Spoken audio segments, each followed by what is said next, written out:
Hi havia la meitat de l'any, de Tots Sants a la primavera, envoltat de neu. Ens estàvem en un edifici muntanyenc, gris i massiu, del camp de mar de Briançon, camp d'Itàlia, a sota de 3 polls de tercera categoria que diuen els ciclistes, al coll del Galibier, del Lotaret i d'Isoard. Amb els pares jugaven amb un trineu al glacis de la fortalesa. Fèiem ninots de neu al petit jardí del barri davant de la col·legial, Nostra Senyora. Els cotxes, arrambats davant de la posta, salvaven iglús. La gent travessava, cauta, la plaça.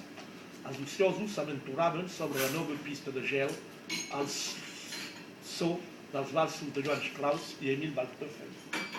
Mon pare era metge del 159e régiment d'infanterie alpine, una de les millors unitats de l'exèrcit francès. Els militars portaven un uniforme blanc amb mitjons alts beix i una boina gegantina, la famosa tarta.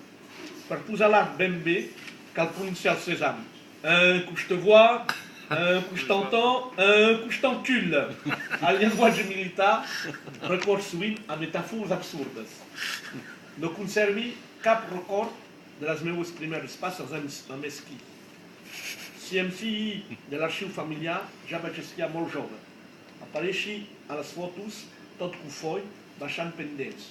A ma mare li agradava esquiar a Montgenèvre, malgrat la barra dels esquiadors italians que davallaven les pistes a correcuita reclamant la preferència. Pista! Pista! Quan ens vam anar de Briançon pel setembre del 1969, ja no vaig esquiar durant 5 anys. Mon pare ens va enviar ma germana i jo en una colònia de vacances de l'Organisation Centrale des Camps à Activités de Jeunesse, sortie de jeunesse, l'Ocage, à Sixte Fer à Cheval, poble de Savoia. Vam parar a l'hôtel du Fer à Cheval et de l'abbaye, instal·lat en una antiga abadia. Del seu passat monacal, l'hotel havia heretat un campanar barroc, com hi ha molts a Baviera i Àustria, i un teginat venerable.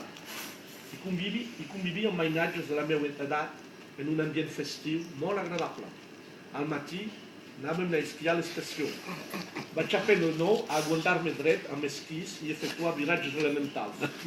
Vaig descobrir l'art de fer angle al chasse-neige en francès. Unint les puntes dels esquís, c'est pas drôle, hein? Esquiaven amb esquís rossinyol. Rossinyol de mes amours. Malauradament, el dia de l'examen, vaig caure, que no vaig obtenir el meu primer estel. Vaig haver de contractar-me com un floquet, un flocó, i un corret blau concedits per l'école d'esquí français.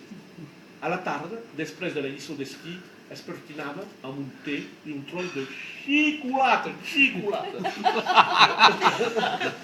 La darrera nit vam organitzar una ballada vora la xemeneia del menjador.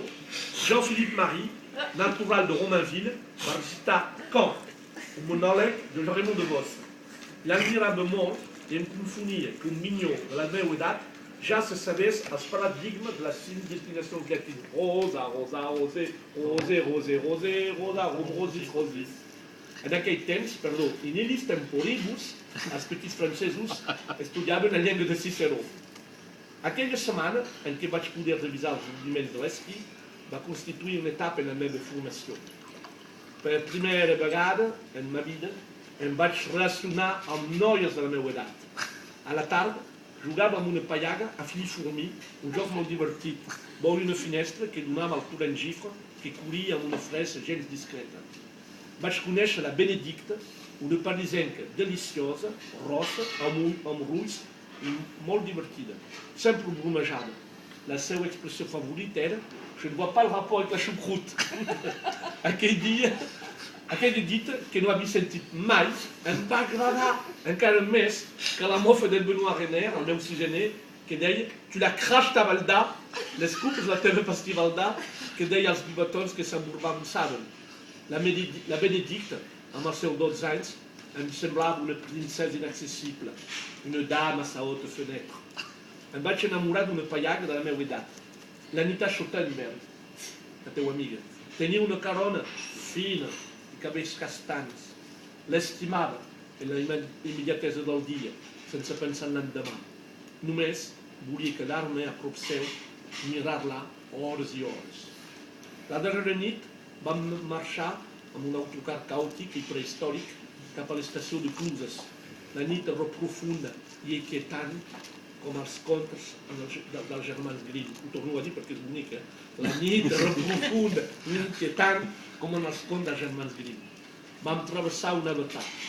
Vam cantar Sous les ponts de Paris, lorsque descend la nuit, toutes sortes de gueux se faufilent en cachette. Passat Samoins, vam entonar Ce n'est qu'un au revoir, mes frères.